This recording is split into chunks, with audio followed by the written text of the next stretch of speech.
All right, so we got a man, that's dark. We got a missing UVA student, Hannah Graham. Sorry it's so dark. I'm doing this at night. I don't have sufficient lighting. But Hannah Graham, and I'm going to just play what ABC News is playing. They're saying that Hannah Graham is missing and she was abducted by a 32-year-old black man. And just listen to this report. Just listen. Yes, on missing UVA student Hannah Graham. Police officially charging Jesse Mathew with abducting her. A wide manhunt underway right now. And ABC's Steve Osunsami is tracking it all for us. Jesse Mathew. This morning, what looks like a big break in the mysterious disappearance of 18-year-old Hannah Graham. Police have charged 32-year-old Jesse Mathew with her abduction, accusing him of a sex crime. We reached that point where the Commonwealth felt we had sufficient probable cause to seek an arrest warrant. His wanted poster now plastered with the new charge, abduction with intent to defile. Accused of kidnapping the University of Virginia student early last Saturday morning, police believe the hospital operating room assistant is the last person to see Graham, seen in these surveillance videos meeting her at a downtown mall near the university. Police say minutes later, witnesses saw him buying her drinks at this restaurant and bar. Investigators say they're not sure where Mathew went after he walked into police headquarters this weekend, spoke with a lawyer, and then sped away from police who are following him. There's state and federal resources that have been released. Okay, hold on. So he was buying her drinks. It was consensual that he was buying her drinks. And then they accused him of whatever this is, of abducting her with the intent to defile. With the intent to defile.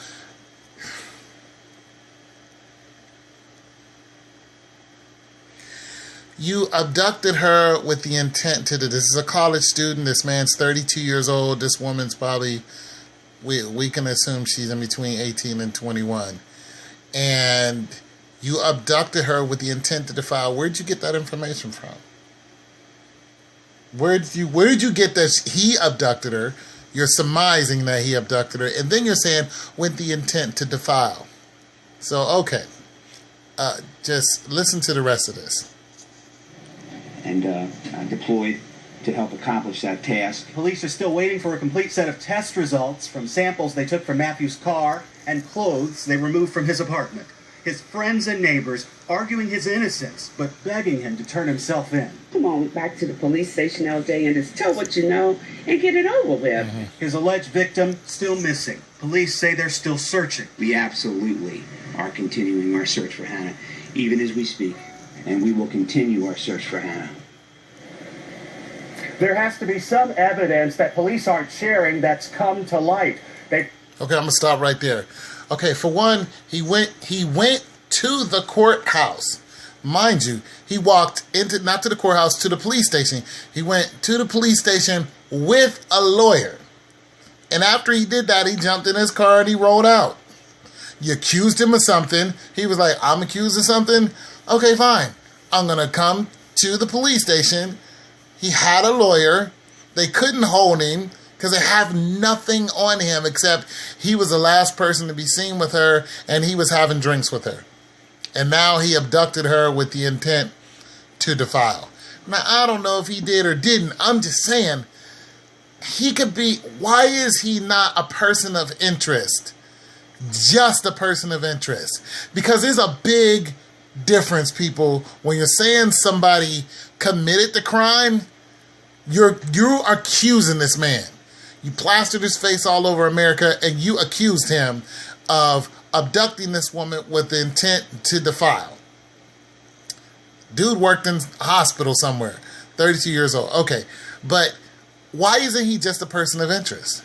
That's what I'm saying. Like, I don't know if he did or didn't do it, but I'm saying he's guilty before he's even found guilty.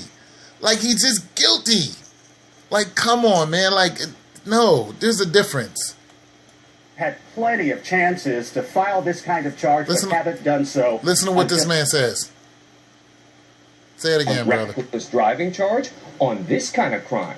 This kind of...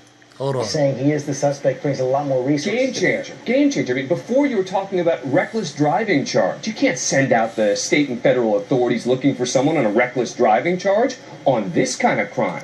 This kind of felony. You've got massive resources that can be sent out now. Okay, Dan Abrams, thanks very much. Okay, I want to go back.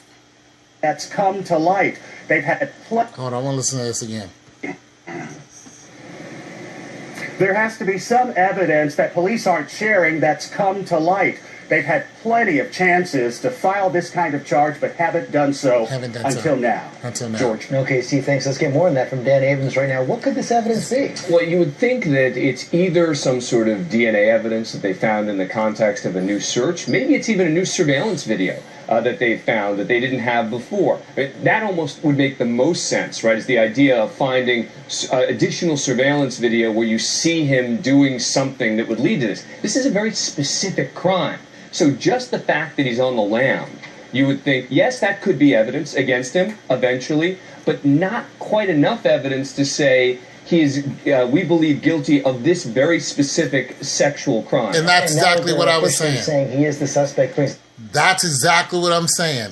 They can't, well, they can do it, but what they're doing is they're automatically stamping this man guilty, and I don't know if he is or isn't. You know what I'm saying? But the way that they're depicting this black man is he's just done.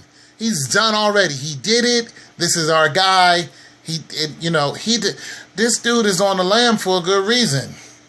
Mind you, he went to the police with a lawyer.